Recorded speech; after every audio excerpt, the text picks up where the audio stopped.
Writings in heaven. As the angels have speech, and their speech consists of words, they also have writings, and by writing, as well as by speech, they give expression to what is in their minds.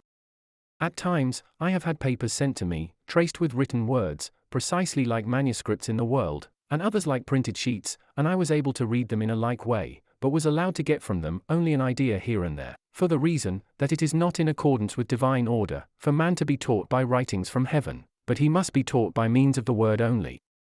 For it is only by means of the word that there is communication and conjunction of heaven with the world, thus of the Lord with man. That papers written in heaven were seen also by the prophets is shown in Ezekiel. When I looked, behold, a hand was put forth by a spirit unto me, and a roll of a book was therein which he unrolled in my sight. It was written on the front and on the back. And in John, I saw upon the right hand of him that sat on the throne a book written within and on the back, sealed up with 7 seals. The existence of writings in the heavens is a provision of the Lord for the sake of the Word, for the Word, in its essence, is divine truth, and from it is all heavenly wisdom, both with men and with angels, for the Word was dictated by the Lord, and, what is dictated by the Lord, passes through all the heavens in order, and terminates with man. Thereby it is adapted, both to the wisdom of angels, and the intelligence of men. Thereby too, the angels have a word, and read it the same as men do on the earth, and also draw from it their doctrinals, and preach from it. It is the same word, but its natural sense, which is the sense of the letter with us, does not exist in heaven, but only the spiritual sense, which is its internal sense. What this sense is, can be seen in the small treatise on the white horse, spoken of in the Apocalypse. A little paper was at one time sent to me from heaven, on which there were a few words, only written in Hebrew letters, and I was told that every letter involved arcana of wisdom, and that these arcana were contained in the inflections and curvatures of the letters, and thus also in the sounds. This made clear to me what is signified by these words of the Lord, Verily I say unto you, until heaven and earth pass away, 1 iota or 1 tittle shall not pass away from the law. That the word in every tittle of it is divine, is known in the church, but just where the divine lies hid in every tittle has not been known heretofore, and therefore shall be told. In the inmost heaven, the writing consists of various inflected and circumflected forms, and the inflections and circumflections are in accordance with the forms of heaven. By means of these, angels express the arcana of their wisdom, and also many things that they are unable to express in spoken words. And what is wonderful, the angels know this writing without training or a teacher, it being implanted in them like their speech, therefore this writing is heavenly writing. It is implanted because all extension of thoughts, and affections and consequent communication of intelligence and wisdom of the angels, proceeds in accordance with the form of heaven, and for the same reason, their writing flows into that form. I have been told that the most ancient people on this earth, before letters were invented, had such writing, and that it was transferred into the letters of the Hebrew language, and these letters in ancient times were all inflected, and none of them, as at present, were bounded by straight lines. Thus it is that in the word, divine things and arcana of heaven are contained even in its iotas, points and tittles. This writing in characters of a heavenly form is in use in the inmost heaven, the angels of which surpass all others in wisdom. By means of these characters they express the affections, from which thoughts flow and follow in order, in accordance with the subject treated of. Consequently these writings, which I have also been permitted to see, involve arcana which thought cannot exhaust. But such writings do not exist in the lower heavens. The writings there resemble the writings in the world, having like characters, and yet they are not intelligible to man, because they are in angelic language, and angelic language is such, that it has nothing in common with human languages, since by the vowels they express affections, and by the consonants, the ideas of thought from the affections, and by the words from these, the sense of the matter. Moreover, in this writing, which I have also seen, more is involved in a few words, than a man can express in several pages. In this way, they have the word written in the lower heavens, but in the inmost heaven in heavenly characters. It is a notable fact, that the writings in the heavens flow naturally from their very thoughts, and this, so easily, that the thought puts itself forth, as it were, and the hand never hesitates in the choice of a word, because both the words they speak and those they write correspond to the ideas of their thought, and all correspondence is natural and spontaneous. There are also writings in the heavens that exist without the aid of the hand, from mere correspondence with the thoughts, but these are not permanent. I have also seen writings from heaven made up of mere numbers, set down in order and in a series, just as in writings made up of letters and words, and I have been taught that this writing is from the inmost heaven, and that their heavenly writing, when the thought from it flows down, is set forth before the angels of the lower heavens in numbers, and that this numerical writing likewise involves arcana, some of which can neither be comprehended by thought, nor expressed by words. For all numbers correspond, and have a meaning, the same as words do, in accordance with the correspondence, yet with the difference that, in numbers generals are involved, and in words particulars, and as one general involves innumerable particulars, so more arcana are involved in numerical writing than in literal writing. From this I could see that in the word, numbers as well as words signify things. What the simple numbers signify, as 2, 3, 4, 5, 6, 7, 8, 9, 10, 12, and what the compound numbers, as 20, 30, 50, 70, 100, 144, 1000, 10,000, 12,000, and others, may be seen in the Arcana Celestia, where they are treated of. In this writing in heaven, a number is always prefixed, on which those following in a series depend, as on their subject, for that number is, as it were, an index to the matter treated of, and from it is the determination of the numbers that follow to the particular point. Those who know nothing about heaven, and who are unwilling to have any other idea of it than as of something purely atmospherical, in which the angels fly about as intellectual minds, having no sense of hearing or seeing, are unable to conceive that the angels have speech and writing, for they place the existence of everything real in what is material. And yet the writings in heaven have as real an existence as those in the world, and the angels there have everything that is useful for life, and useful for wisdom. The wisdom of the angels of heaven. The nature of angelic wisdom can scarcely be comprehended, because it so greatly transcends human wisdom, that the two cannot be compared, and whatever is thus transcendent, does not seem to be anything. Moreover, some truths that must enter into a description of it are as yet unknown, and until these become known they exist in the mind as shadows, and thus hide the thing as it is in itself.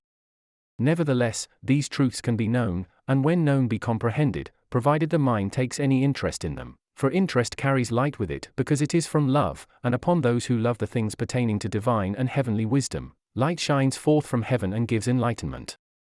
What the wisdom of the angels is, can be inferred from the fact that they are in the light of heaven, and the light of heaven in its essence is divine truth or divine wisdom, and this light enlightens at the same time their inner sight, or sight of the mind, and their outer sight, or sight of the eyes.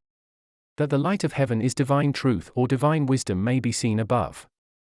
The angels are also in heavenly heat, which in its essence is divine good or divine love, and from that, they have an affection and longing to become wise. That the heat of heaven is divine good or divine love may be seen above.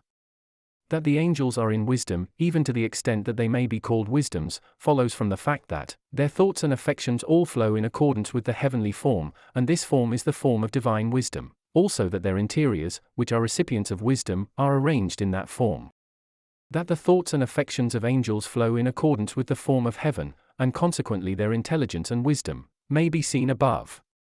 That the angels have supereminent wisdom, is shown also by the fact that their speech is the speech of wisdom, for it flows directly and spontaneously from thought, and their thought from their affection. Thus their speech is thought from affection in outward form, consequently there is nothing to withdraw them from the divine influx, and nothing from without, such as enters into the speech of man from other thoughts. That the speech of angels is the speech of their thought and affection may be seen above. That the angels have such wisdom, is in accord with the fact that all things that they behold with their eyes, and perceive by their senses, agree with their wisdom, since they are correspondences of it, and thus the objects perceived are representative forms of the things that constitute their wisdom. That all things seen in the heavens are correspondences with the interiors of angels and representations of their wisdom may be seen above. Furthermore, the thoughts of angels are not limited, and contracted, by ideas from space and time, as human thoughts are, for spaces and times belong to nature, and the things that belong to nature withdraw the mind from spiritual things, and deprive intellectual sight of its proper range. That the ideas of angels are apart from time and space, and thus less limited than human ideas, may be seen above. Again, the thoughts of angels are neither brought down to earthly and material things, nor interrupted by anxieties about the necessities of life. Thus they are not withdrawn by such things, from the delights of wisdom, as the thoughts of men in the world are, for all things come to them gratuitously from the Lord, they are clothed gratuitously, are fed gratuitously, are housed gratuitously. And besides this, they receive delights and pleasures, in the degree of their reception of wisdom, from the Lord. These things have been said to make clear, why it is that angels have so great wisdom. Angels are capable of receiving such wisdom, because their interiors are open, and wisdom, like every other perfection, increases towards the interiors, thus to the extent that interiors are opened. In every angel there are 3 degrees of life, corresponding to the 3 heavens. Those in whom the first degree has been opened are in the first or outmost heaven, those in whom the second degree has been opened are in the second or middle heaven, while those in whom the third degree has been opened are in the third or inmost heaven. The wisdom of angels in the heavens is in accordance with these degrees. Therefore the wisdom of the angels of the inmost heaven immeasurably surpasses the wisdom of angels of the middle heaven, and the wisdom of these immeasurably surpasses the wisdom of angels of the outmost heaven. And what degrees are? There are such differences, because the things which are in the higher degree are particulars, and those in the lower degree are generals, and generals are containants of particulars. Particulars compared with generals are as thousands or myriads to one, and such is the wisdom of the angels of a higher heaven, compared with the wisdom of the angels of a lower heaven. In like manner, the wisdom of the latter surpasses the wisdom of man, for man is in a bodily state and in those things that belong to the bodily senses, and man's bodily sense belongs to the lowest degree. This makes clear what kind of wisdom those possess, who think from things of sense, that is, who are called sensual men, namely, that they have no wisdom, but merely knowledge. But it is otherwise with men whose thoughts are raised above the things of sense, and especially with those whose interiors have been opened, even into the light of heaven. It can be seen how great the wisdom of angels is, from the fact that, in the heavens there is a communication of all things. Intelligence and wisdom are communicated from one to another, and heaven is a common sharing of all goods, and this for the reason that heavenly love is such that it wishes what is its own to be another's. Consequently, no one in heaven perceives his own good in himself to be good, unless it is also in another, and this is the source of the happiness of heaven. This the angels derive from the Lord, for such is his divine love. That there is such a communication of all things in the heavens, it has been permitted me to know by experience. Certain simple spirits were at one time taken up into heaven, and, when there, they entered into angelic wisdom, and then understood things that they were never before able to comprehend, and spoke things that they were unable to utter in their former state. The wisdom of the angels is indescribable in words, it can only be illustrated by some general things. Angels can express in a single word what a man cannot express in 1,000 words. Again, a single angelic word contains innumerable things that cannot be expressed in the words of human language, for in each of the things uttered by angels, there are arcana of wisdom in continuous connection that human knowledges never reach. Again, what the angels fail to express, in the words of their speech, they make up by the tone, in which there is an affection for the things in their order, for, as has been said above, tones express affections, as words express ideas of thought from the affections, and for this reason, the things heard in heaven are said to be ineffable. So too, the angels are able to express in a few words every least thing written in an entire volume, and give to every word meanings that elevate the mind to interior wisdom, for their speech is such as to be in accord with their affections, and each word is in accord with their ideas, and their words are varied, in infinite ways, in accord with the series of things, which in complex, are in the thought. Still again, the interior angels are able to perceive, from the tone and from a few words, the entire life of one speaking, for from the tone, as varied by the ideas in the words, they perceive his ruling love upon which, as it were, every particular of his life is inscribed. All this makes clear the nature of angelic wisdom. In comparison with human wisdom, it is as a myriad to one, or as the moving forces of the whole body, which are numberless, to the activities from them, which appear to human sense as a single thing, or as the 1,000 particulars of an object seen under a perfect microscope, to the one obscure thing seen by the naked eye. Let me illustrate the subject by an example. An angel, from his wisdom, was describing regeneration, and brought forward arcana respecting it in their order even to some hundreds, filling each of them with ideas in which there were interior arcana, and this from beginning to end, for he explained how the spiritual man is conceived anew, is carried as it were in the womb, is born, grows up and is gradually perfected. He said that the number of arcana could be increased even to thousands, and that those told were only about the regeneration of the external man, while there were numberless more about the regeneration of the internal man. From these, and other like things heard from the angels, it has been made clear to me how great is their wisdom, and how great in comparison is the ignorance of man, who scarcely knows what regeneration is, and is ignorant of every least step of the process, when he is being regenerated.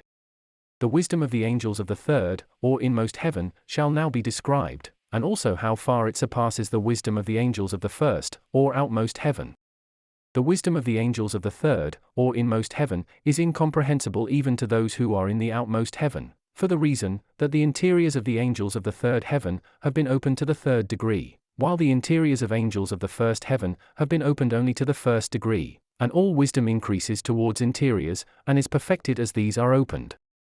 Because the interiors of the angels of the third, or inmost heaven, have been opened to the third degree, divine truths are, as it were, inscribed on them, for the interiors of the third degree are more in the form of heaven than the interiors of the second and first degrees, and the form of heaven is from the divine truth, thus in accord with the divine wisdom, and this is why the truth is, as it were, inscribed on these angels, or are, as it were, instinctive or inborn in them.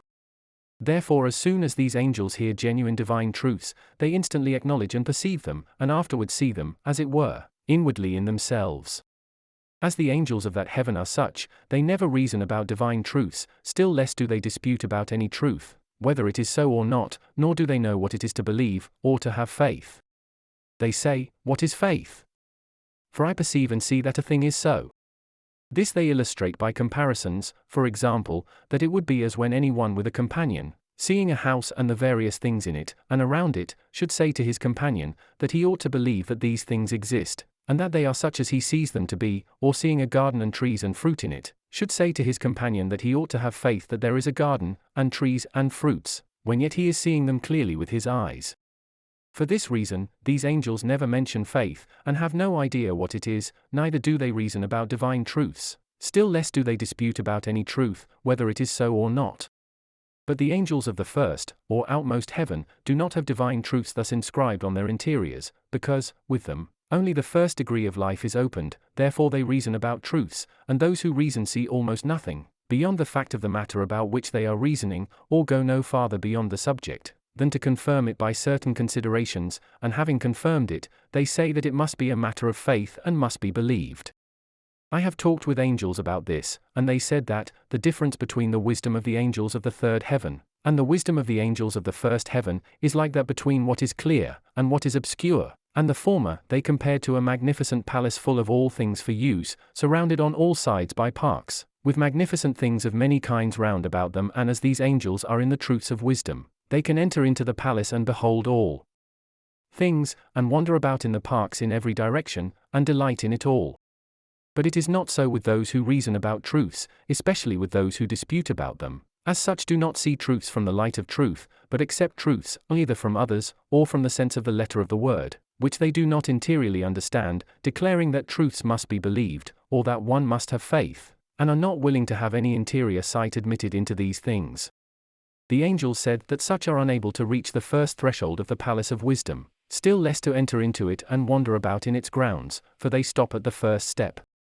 It is not so with those that are in truths themselves, nothing impedes these from going on and progressing without limit, for the truths they see lead them wherever they go, and into wide fields, for every truth has infinite extension and is in conjunction with manifold others. They said, still further, that the wisdom of the angels of the inmost heaven consists principally in this, that they see divine and heavenly things in every single object, and wonderful things in a series of many objects. For everything that appears before their eyes is a correspondent, as when they see palaces and gardens, their view does not dwell upon the things that are before their eyes, but they see the interior things, from which they spring, that is, to which they correspond. And this with all variety in accordance with the aspect of the objects, thus they see innumerable things at the same time, in their order and connection, and this so fills their minds with delight, that they seem to be carried away from themselves. That all things that are seen in the heavens correspond to the divine things that are in the angels from the Lord, may be seen above. Such are the angels of the third heaven, because they are in love to the Lord, and that love opens the interiors of the mind to the third degree, and is a receptacle of all things of wisdom. It must be understood also, that the angels of the inmost heaven are still being continually perfected in wisdom, and this differently from the angels of the outmost heaven. The angels of the inmost heaven do not store up divine truths in the memory, and thus make out of them a kind of science, but as soon as they hear them, they perceive them, and apply them to the life. For this reason, divine truths are as permanent with them as if they were inscribed on them, for what is committed in such a way to the life, is contained in it. But it is not so with the angels of the outmost heaven. These first store up divine truths in the memory, and stow them away with their knowledge, and draw them out therefrom to perfect their understanding by them, and will them, and apply them to the life, but with no interior perception whether they are truths, and in consequence, they are in comparative obscurity. It is a notable fact that the angels of the third heaven are perfected in wisdom, by hearing and not by seeing. What they hear from preachings does not enter into their memory, but enters directly into their perception and will, and comes to be a matter of life, but what they see with their eyes enters into their memory, and they reason and talk about it, which shows that, with them, the way of hearing is the way of wisdom. This too is from correspondence, for the ear corresponds to obedience, and obedience belongs to the life, while the eye corresponds to intelligence, and intelligence is a matter of doctrine. The state of these angels is described in different parts of the word, as in Jeremiah, I will put my law in their mind, and write it on their heart. They shall teach no more, everyone his friend, and everyone his brother, saying, Know ye Jehovah, for they shall all know me, from the least of them even unto the greatest of them. And in Matthew, let your speech be yea, yea, nay, nay, what is more than these is from evil. What is more than these is from evil, because it is not from the Lord, and, inasmuch as the angels of the third heaven are in love to the Lord, the truths that are in them are from the Lord. In that heaven, love to the Lord is willing and doing divine truth, for divine truth is the Lord in heaven. There is a still further reason, and this is in heaven the primary reason, why the angels are able to receive so great wisdom, namely, that they are without the love of self, for, to the extent that anyone is without the love of self, he can become wise in divine things. It is that love that closes up the interiors against the Lord and heaven, and opens the exteriors and turns them toward itself, and in consequence, all in whom that love rules, are in thick darkness in respect to the things of heaven, however much light they may have in worldly matters. The angels, on the other hand, are in the light of wisdom, because they are without the love of self, for the heavenly loves in which they are, which are love to the Lord, and love towards the neighbor, open the interiors, because these loves are from the Lord, and the Lord himself is in them. That these loves constitute heaven in general, and form heaven in each one in particular, may be seen above. As heavenly loves open the interiors to the Lord, so all angels turn their faces towards the Lord, because, in the spiritual world, the love turns the interiors of everyone to itself, and whichever way it turns the interiors, it also turns the face, since the face there makes one with the interiors, for it is their outward form. Because the love turns the interiors and the face to itself, it also conjoins itself to them, love being spiritual conjunction, and shares its own with them. From that turning, and consequent conjunction and sharing, the angels have their wisdom. That all conjunction and all turning in the spiritual world are in accord, may be seen above. Although the angels are continually perfected in wisdom, their wisdom, even to eternity, cannot become so perfect that there can be any ratio between it and the Lord's divine wisdom, for the Lord's divine wisdom is infinite, and the wisdom of angels finite, and between what is infinite and what is finite, no ratio is possible.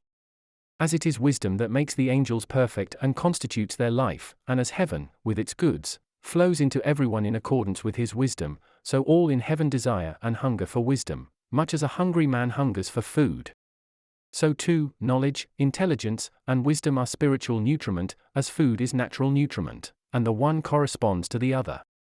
The angels in the same heaven, or in the same society of heaven, are not all in like wisdom, their wisdom differs. Those at the center are in the greatest wisdom, and those round about even to the borders, are in less wisdom. The decrease of wisdom, in accord with the distance from the center, is like the decrease of light verging to shade. Their light is in the same degree as their wisdom, since the light of heaven is the divine wisdom, and everyone is in light in the measure of his reception of wisdom. Respecting the light of heaven, and the varying kinds of reception of it, see above.